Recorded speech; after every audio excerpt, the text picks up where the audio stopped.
This is the Rhodes stitch. To do this, we come up on one side of our shape and we want to make a straight stitch exactly across to the other side, right, like so. Now we're going to make stitches that overlap this. So we start to the right of that straight stitch, and then I'm going to cross over and go down at the left outer edge, like so. So my thread crosses this.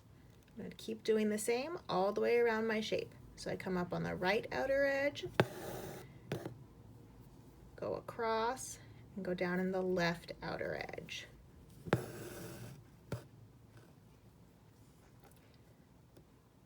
Right outer edge, left outer edge. There we go. I'm going to rotate my hoop a little bit just to make it easier for me to stitch, but I'll always find one side's outer edge and then go down on the other side.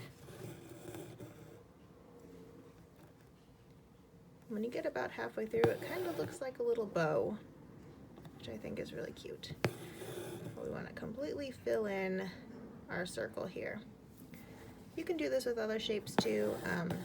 The circle is just kind of the easiest for the Rhodes stitch, and probably the most traditional too.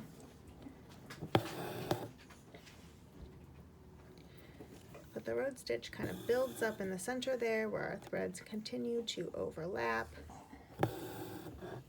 Just keep going around. And the more thread you use, the bulkier this stitch will be. The fewer the threads you use, the finer and more flush to the fabric this will be.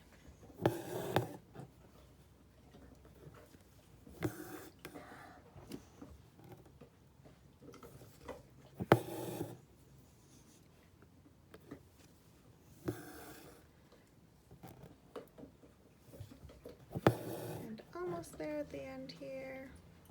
I think I might do one more stitch.